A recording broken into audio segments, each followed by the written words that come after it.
ఇదో చూసారా, నేను కలిపినట్టుగా కలిపి పెసర దోశ వేసుకుంటే ఇలా వస్తుందండి. మనం అచ్చంగా పెసరపిండితో వేసుకుంటే ఇలా రాదు. హాయ్ అండి, welcome to happy home foods. ఈరోజు మన రెసిపీ వచ్చేసి చిట్టి పెసరట్లు అండి. ఇది చూడండి, నేను ఎలా చేశానో మీరు చివరి వరకు చూడండి. ఇప్పుడు దీని తయారీ విధానం మనం ఒకసారి చూద్దాం. ముందుగా ఈ గ్లాసు పెసలండి, పచ్చ పెసలు. బియ్యం ఇదిగోండి సగానికి తక్కువ వేస్తున్నాను. ఈ రెండు కలుపుకొని ఒక 5-6 గంటలు నానబెట్టుకుందామండి. ఇదిగోండి పెసలు శుభ్రంగా నానిపోయినాయి. ఇప్పుడు మనం మిక్సీకి వేసుకుందాం.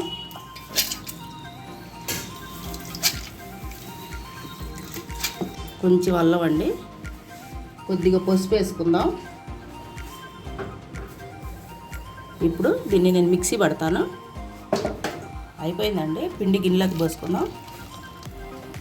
ఇప్పుడు దీంట్లో ఒక చిన్న కప్పు ఇడ్లీ పిండి, అదే కప్పుతో మైదా, తగినంత సాల్ట్, కొంచెం జీలకర్ర వేసుకుందాం. ఇదంతా వేసి ఒకసారి బాగా కలుపుకుందామండి. కలుపుకొని ఒక 10 నిమిషాలు పక్కన పెట్టుకుందాం. ఇదిగోండి పావు గంట తర్వాత చూడండి పెసరపిండి ఇలా వచ్చింది. ఇలా రావాలండి. మనం పిండి రుబ్బుకోగానే ఎమ్మటే వేయకూడదండి. కనీసం ఒక పావు గంట సేపు అన్న పక్కన పెట్టుకోవాలా, పిండి పులుస్తుంది. ఇప్పుడు మనం చిట్టి పెసరట్లు వేసుకుందాం. వేస్తున్నానండి, పెను వేడయింది. ఇంత చాలండి, 3 వేసుకుందాం. పెను మీద 3 పడతాయి. ఇది చాలా టేస్ట్గా ఉంటుందండి. సేమ్ నేను మీకు ఎలా చూపించానో వీడియోలో అలాగే వేసుకోండి. ఇప్పుడు దీని మీద ఉల్లిపాయలు వేసుకుందాం.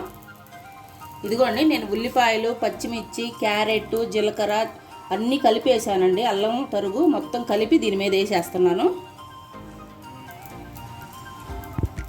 మొత్తం 4 రకాలు పడ్డాయండి దీంట్లో. అల్లం మాత్రం కంపల్సరీగా ఉండాలండి. పెసరట్టుకి అల్లం, జీలకర్ర ఉండాలి. చాలు, సరిపోతుంది. ఇప్పుడు ఆయిల్ పోసుకుందాం. ఆయిల్ పోసానండి. ఇప్పుడు కొద్దిగా ఎర్రగా కాల్చుకుందాం.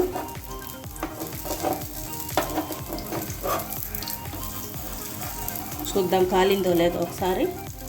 కాలిపోయిందండి. ఇప్పుడు తిప్పుకుంటున్నాను. చూసారా కలర్ ఎలా వచ్చిందో. మనం కొద్దిగా మైదా, ఇడ్లీ పిండి వేసుకోవాలండి పెసర దోశకి. డైరెక్ట్గా వేసుకుంటే ఇలా రాదండి కలరు. ఈ పిండితో ఏ పెసరట్టైనా వేసుకోవచ్చండి. ఆనియన్ పెసర కానీ, మసాలా కానీ. ఇప్పుడు దీంట్లో కొద్దిగా హోల్ చేసి ఇంకా కొంచెం ఆయిల్ పోసుకుందాం. చాలు. కాలిందో లేదో చూద్దామండి. కాలిపోయిందండి. తిప్పేసుకుంటున్నాను. తిప్పి ఇప్పుడు ప్లేట్లోకి తీసేసుకుంటానండి. అయిపోయింది.